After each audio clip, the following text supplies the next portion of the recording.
I think there's a reason why we're seeing a developmental stunting.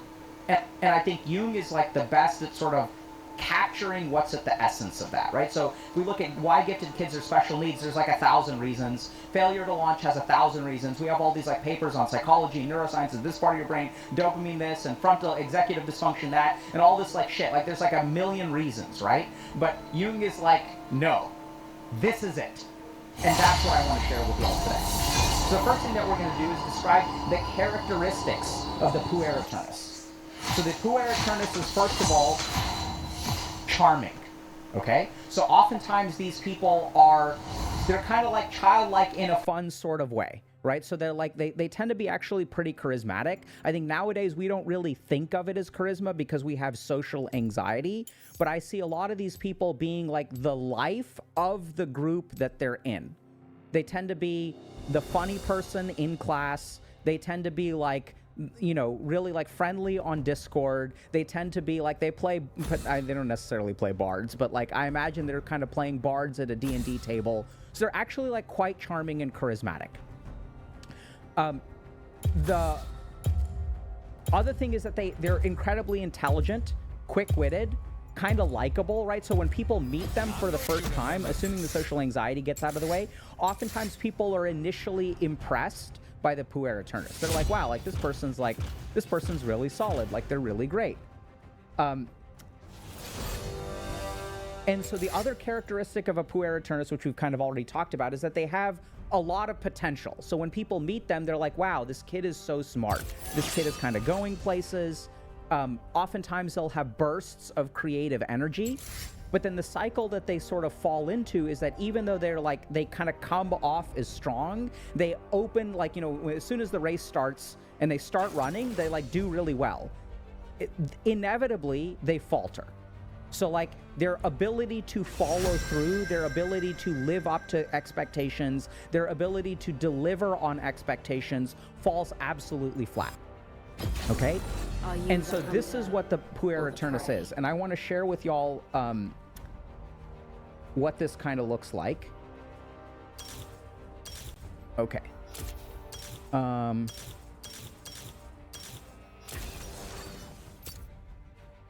Okay, so let's take a look at this, okay? So they generally do not like sports, which require patience and long training. For the puer aeternus, in the negative sense of the word, is usually very impatient by disposition, so that such sports do not appeal to them. Okay. So here's another feature, right? They do not like conventional situations. They ask deep questions and go straight for truth. So on the contrary, he lives in a continual sleepy haze, and that too is a typical adolescent characteristic. The sleepy, undisciplined, long-legged youth who merely hangs around, his mind wandering indiscriminately, so that sometimes one feels inclined to pour a bucket of cold water over his head. The sleepy daze is only an outer aspect. However, if you can penetrate it, you will find a lively fantasy life is being cherished within. So this is what happens when you meet a puer, okay? So they're like, first of all, they hate small talk. They're all about big ideas. They're all about grand things, right? So like, I want to be big. I want to think deep. I want to understand quantum mechanics. Like, I don't want to do this conventional life stuff. They tend to actually come across as brilliant or impressive when you first meet them, but they evoke a reaction in other people and oftentimes in themselves of like wanting to pour a bucket over your head. You get frustrated with them so easily, right? Because they're big talkers, but they just don't show up in the way that, you know, you actually need to live up to things in life. So here's a couple of things. Does that kind of make sense? I'm going to just check in with chat real quick.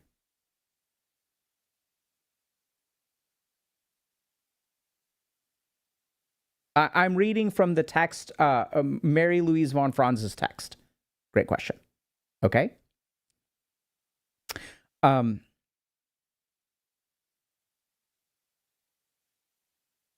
Okay. There's one passage that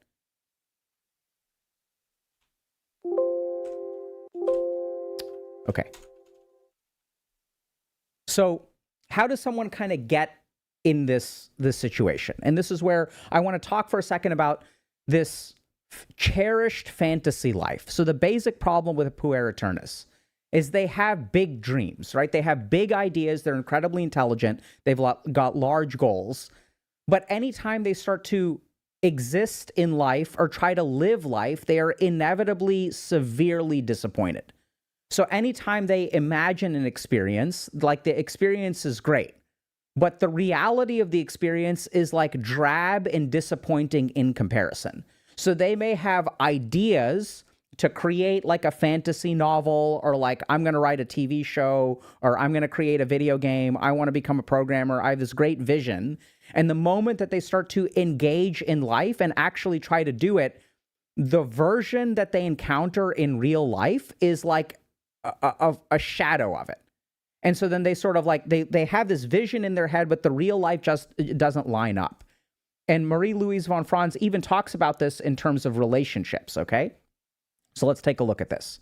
There is another typical form of this same disturbance. In this case, the image of the mother, the image of the perfect woman who will give everything to a man and who is without any shortcomings, is sought in every woman. He is looking for a mother goddess, so that each time he is fascinated by a woman, he has later to discover that she is an ordinary human being.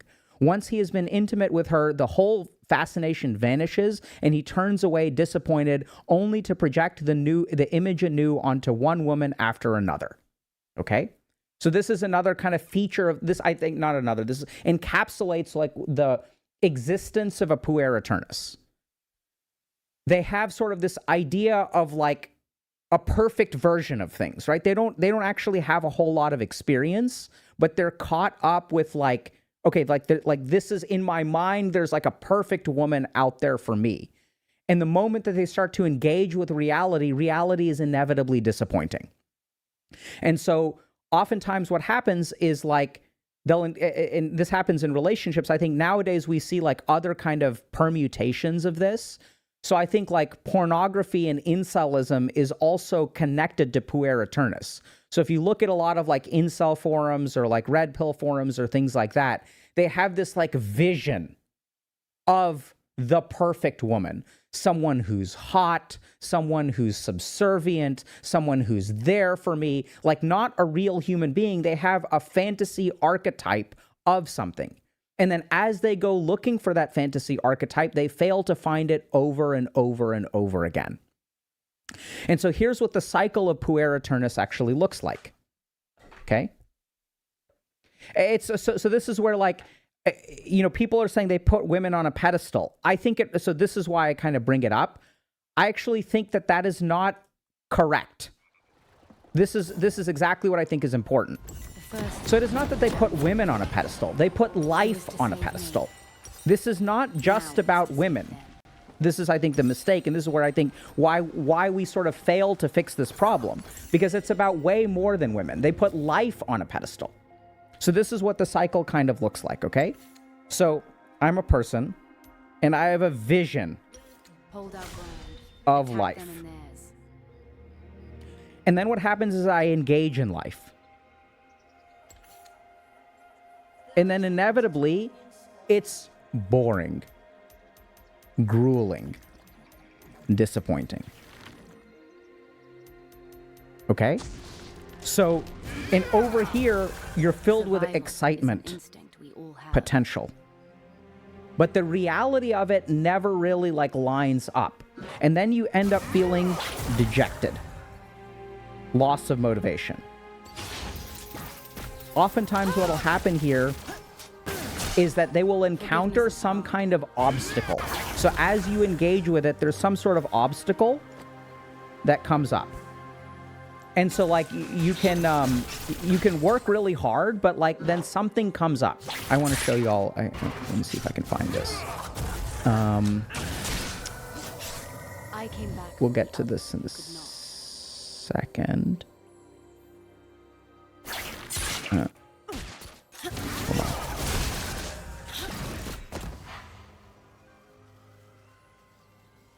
Okay. If a man pulls out of this youthful neurosis, then it is through work. There are, however, some misunderstandings in this connection. For the puer aeternus can work, as can all primitives or people with a weak ego complex, when fascinated or in a state of great enthusiasm. Then he can work 24 hours at a stretch or even longer, until he breaks down. But what he cannot do is to work on a dreary, rainy morning when work is boring and one has to kick oneself into it. That is the one thing that puer aeternus cannot manage and will use any kind of excuse to avoid. So they're capable of brilliance. They're capable of hard work. They're capable of sweat and toil.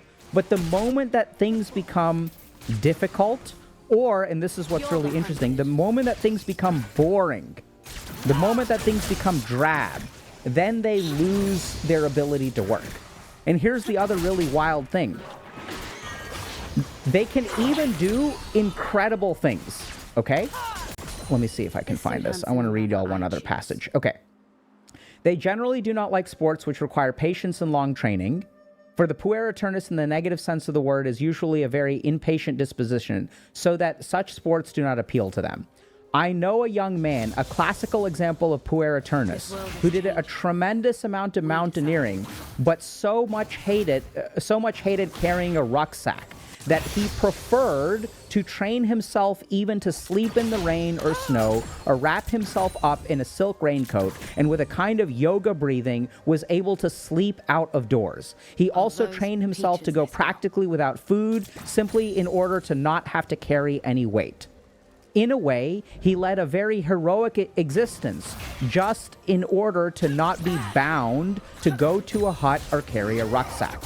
The one thing he absolutely refuses is responsibility for anything, or to carry the weight of a situation. So this is what happens in a puer aeternus. They're even capable of heroism, but what they can't do is ordinary.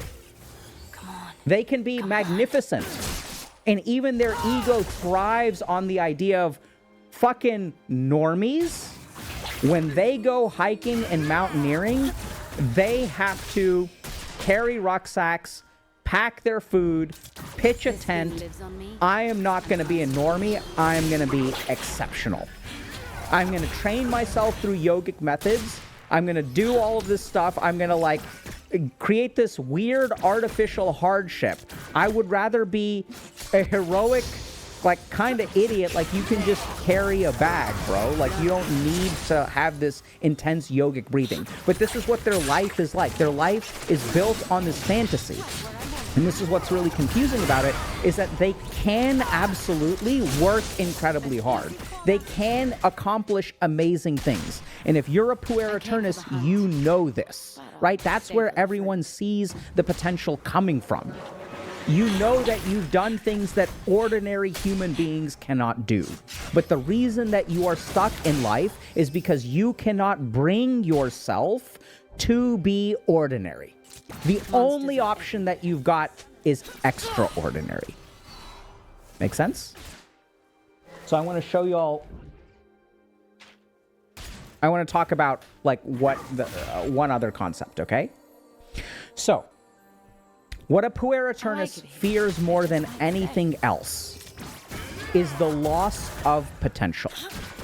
So I kind of think about puer aeternus as, so this is kind of, right? So there's so much potential, right? You're a gifted kid. You can accomplish anything that you want. You have this weird heroism within you. Where if you can find the right circumstances, then you can become this demigod tier being. You can become something like an Elon Musk, right? Because you're just as smart as them. You can become a billionaire, and in the right circumstances, if you can bring yourself to your heroism, you can accomplish great things. But the problem is that anytime you try to engage in life, you don't engage in this fantasy. It doesn't turn out to be the dream that you had. It's this drab existence. And what really holds puer aeterni back is actually this loss of potential. So I sort of think about Puer aeterni is a pluripotent stem cell. So this stem cell can be anything. It can be a neuron, it can be cardiac muscle, it can be an astrocyte, it can be a liver cell, it can be like a beta cell in the pancreas, it can be anything. The problem for Puer aeternis is once you make a choice to differentiate, you lose the potential of everything else. So the moment that you make a commitment, this is the problem. Making a commitment means sacrificing all of the potential. And this is something they cannot do, right? So like there's all kinds of language that I will hear about this, like, oh, what should I major in? But if I major in this, if I date this person, if I major in this, then what if it's the wrong choice? What if it doesn't work out? What if I don't like it? And they're so paralyzed by being trapped in the drab existence of reality, right? Like, oh my God, if I have to debase myself to become a pleb and make small talk in a water cooler, in a cubicle, as a sheeple, I cannot tolerate that at all. So they're completely, they're pathologically unable to make a commitment or make a sacrifice. And so what they end up doing is swimming around in a state of pluripotent stem cell, never making a commitment because they're terrified of closing off the doors of life. They're terrified of losing options and being trapped. That is what they fear more than anything else. And if you are pathologically afraid of being trapped, you can never make a choice. So they sort of end up swimming around in this partial life, which I think this is a great example of this, okay? So, which H.G. Baines described as the provisional life. That is, the strange attitude and feeling that one is not yet in real life. For the time being, one is doing this or that. But whether it is a woman or a job, it is not yet what is really wanted. And there's always the fantasy that sometime in the future, the real thing will come about. The one thing dreaded throughout by such a type of man is to be bound to anything whatever. There is a terrific fear of being the singular human being that one is. There is always the fear of being caught in a situation from which it is impossible to slip out. Okay? Make sense?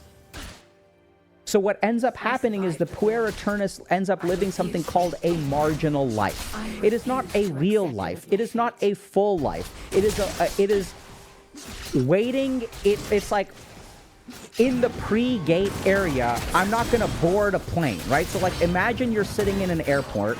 There's 100 gates that planes are sitting there that are going to 100 destinations. But the problem for the Puer aeternis is the moment that I get on one plane, I'm flying to another destination, and that means that the other 99 possibilities are taken away from me. So they end up swimming around in the boarding area and never really committing to anything, never really accomplishing anything. And so they stay in this like transitional zone for a long time. What this practically looks like is they will have these bursts of interest and activity. Remember, they can work for 24 hours at a stretch. I'm going to become an entrepreneur. I'm going to make a video game. I'm going to write a TV show. I'm going to make a book. I'm going to do all these things. I'm going to learn the piano. And so they sort of have all of this like vim and vigor for a thing. But then inevitably what happens is they have some kind of obstacle. Something gets in the way. And then they tend to give up. They leave it alone. They go back to their fantasy world, which include things like video games, social media, pornography, whatever. And then their desire to do something great happens again. And then they pick up their next project. So what they end up living is like, 10 steps down a 100-step road, like in 15 different directions. So they have all of these like half-finished projects, things like that, and they can never like come to fruition on any given thing. And this is what a marginal life is. They end up sort of existing and continuing to exist with a lot of potential without ever actually sort of creating any kind of actualization. And I love this phrase. So, sometimes the way that psychoanalysts will describe this is something called a failure to constellate. So what does that mean? So a constellation is a collection of stars that forms a picture, right? So you've got like this star, this star, this star, and then we tie things together, and then we end up with something that is greater than the individual stars. But with a puer aeternus, they never form a picture of their life. They never actually like create a synthesized life that carries value. It's just one random star over here, one random star over here, one random star over here, and it never like turns into a real, full lived life. It becomes a marginal life, or it stays a marginal life. Okay? Now there are a couple of other things that we need to talk about. So, what do puer aeterni really, really, really hate? So here's what the cycle of a puer aeternus looks like, okay?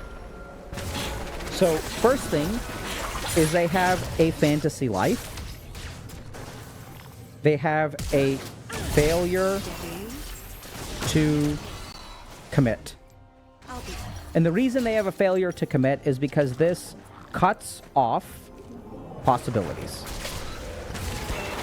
Right? The problem with making a decision in life is that you lose the opportunity to make other decisions. And so then what happens is they're kind of in this like perpetual loading zone. But life is moving along. And so since they can't commit to anything, this is what's really scary. This is what's really unfortunate in life. Even if you don't make commitments, life will show up at your doorstep and force you to choose. So then they are forced into a choice. So they get some job, right? Like, you got to pay your bills somehow. So they kind of get, like, reluctantly thrust through a particular door. But that's not a career, right? They're not making a choice that I'm going to be this, do this for the rest of my life. In fact, they hate their job. Their job is beneath them. But they're forced into a choice. Then what they do is they half-ass it. Right? Because it's not this fantasy that, like, they're like, I'm meant for more than, like, stacking boxes. This does not take advantage of my brilliance. So they end up kind of half-assing it. Survival means not stopping. The void knows that too. Okay. So as they half-ass it, the next thing that happens is it is clearly less than their fantasy. Right? It's like, this is like not the greatness that I lived for. And since it's less than their fantasy, they start to long for their fantasy. Right? So I end up being what I hate more than anything else, which is an ordinary human being, but in my mind, I have great, great, great dreams. So the more ordinary my life is, the more that I hate it. I'm certainly not going to commit to an ordinary life. That's a terrible idea. I'm going to long for a fantasy. And so since I'm longing for fantasy, but I don't know, I can't like pick one, right? I can't go all in for something. There's no actual like initiation of activity. I came for the hunt. Stay for the fruit. Right? And this sort of creates something like procrastination. They're not going to quit their job and actually move to Hollywood. And then what happens is they're in the perpetual loading zone. So they get stuck in this cycle. Where they're like, since I can't commit to anything because I'm terrified of the loss of possibilities, right? Because what if I commit to the wrong thing? And then the other problem is when I do try to make a commitment, why don't I commit? I can start things. But when I start things, it's not what I thought, right? The actual like process of building a video game is fucking boring. Like, making cool spells is really neat. Like, coding things and fixing bugs and debugging is not neat. So there's this fundamental discrepancy that prevents them from, like, anytime they try to move forward in life, they're disappointed. And they're terrified if they move forward. Well, like, what if I end up in a life that's disappointing? I don't want that. I don't want to be trapped. They need escape more than anything else. They need freedom to have their fantasies become realities. And that's what they're terrified of. Okay. I'm going to just check in with y'all. Okay, because then we're going to get into a couple of things, a couple of other features. Playing games is fun. Making them is boring. What do they need then? Okay, very good. Oh, whoops. Chat's over here. Okay.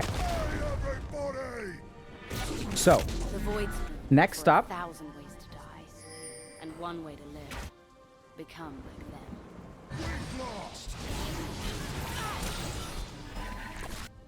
okay.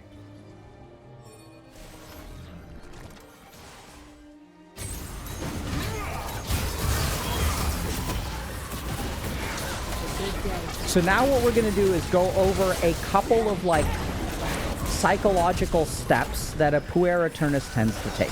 Okay, so we already talked about how nothing is ever good enough, right? They have difficulty with commitments. They have difficulty saying goodbye to possibilities. There are a couple of other psychological things that they do. The first is they have this belief that in the perfect circumstances, my perfection will come out. Right? That the road to living my dreams is not hard, drab work for 10 or 15 years with a possibility that it never will happen. The right way to have my fantasy become a reality is to find the perfect circumstances.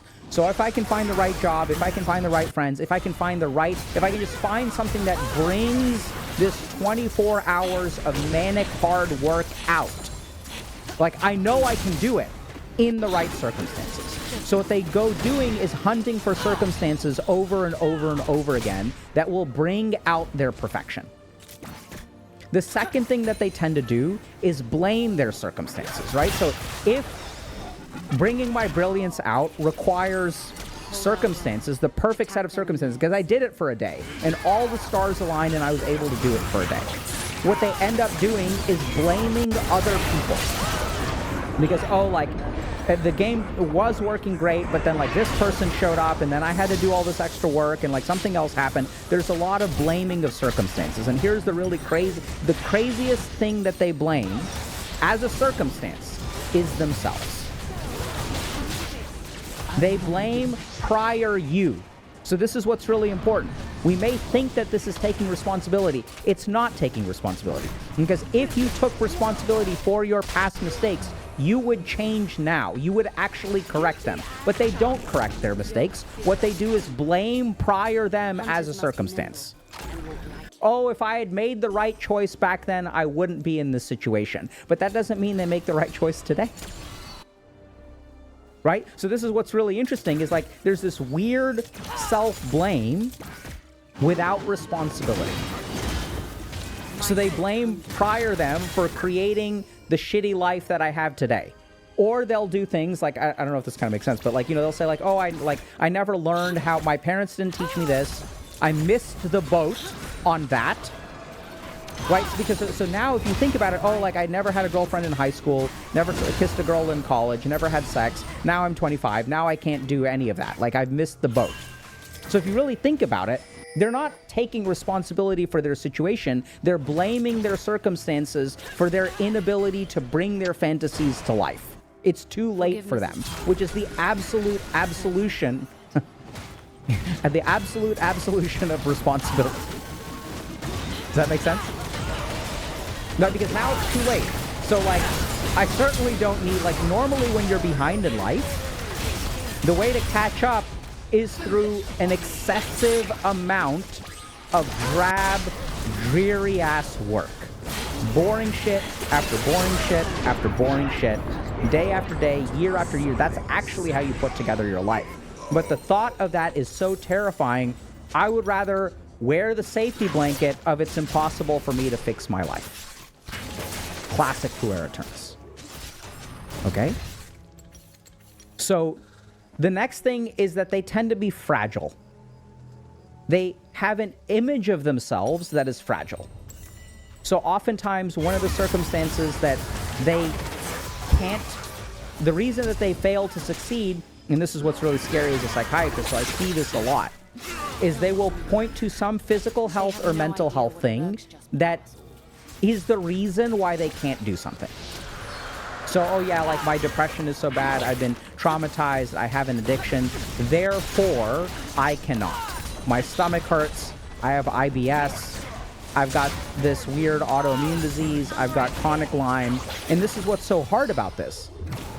As a psychiatrist, I will be the first to say that any of those conditions can be debilitating. But they will use the condition, which may be genuinely debilitating, as an excuse, right? So when I work with people in my office, like, one of the first things that I have to solve for them is, just because you have a disadvantage, there is a lot of drab, dreary work, right? Like going to fucking Alcoholics Anonymous meetings 3 times a week, coming to therapy, like, you know, changing your social situation, deleting contacts from your phone, grinding, going to places that make you feel uncomfortable, but they don't want to do all of those little steps. They would rather just go to some psychedelic retreat and be cured. This suit hunts in the manner like, I choose. Or just suffer and say it's unsolvable. The one thing they will never do is the hard work. So there's a certain fragility to them that they actually hold on to. They prioritize. Okay? Next thing that happens is that they have a defensive arrogance. Let's see if I can find this. Yeah, okay. In addition, there is an arrogant attitude toward other people due to both an inferiority complex and false feelings of superiority. Such people also usually have great difficulty in finding the right kind of job, for whatever they find is never quite right or quite what they wanted. There is always a hair in the soup. The woman is also never quite the right woman. She is a nice girlfriend, but there's always a but, which prevents marriage or any kind of definite commitment. And this is not just true of like romantic relationships, this is true of even a career. A hair in the soup is, I think, the perfect example of their experience in life.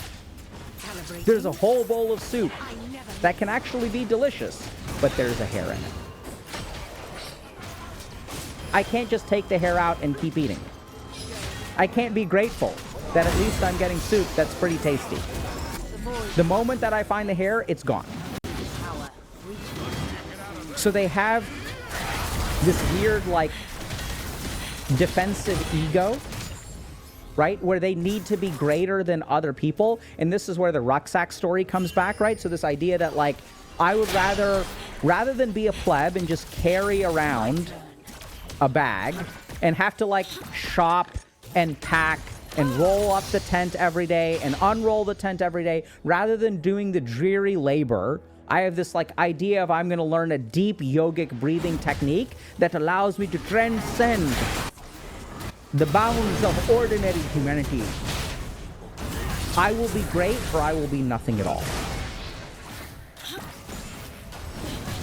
And the really scary thing is that since they long for this, like, exceptionalism, the world that we live in today gives us many, many opportunities for it that, like, didn't exist before. So now what we're seeing is puer aeterni get addicted to video games. Because I may be a noob and have some dead-end job, but I'm still terrified to go to college because what if I major in the wrong thing? Then 4 years from now, I've done all of this work. This is what they're also terrified of. Doing a lot of work that doesn't pay off. The idea of wasting time is so terrifying to them that they never end up making a commitment, and they end up wasting time again and again and again and again, right? So they end up creating the life which is exactly what they're terrified of. So they can't make commitments. And now what's happened is we have things like video games, which allow us to have a if we have, like, if we have an inferiority complex and a paradoxical feeling of superiority, what am I going to do? I'm going to smurf in video games. I'm not going to actually do the grinding to get better. I'm going to stomp on noobs. Or they will do the grinding to get better, right? I'll play this game over and over and over again and feel myself be exceptional, but I'm not going to fucking write a paper about, theology in the 15th century. That is beneath me. It is for the plebs. So video games are a great escape. I think we're seeing this with pornography too, where there's this idealization, right? Like, so like in pornography, we see all the pieces. We see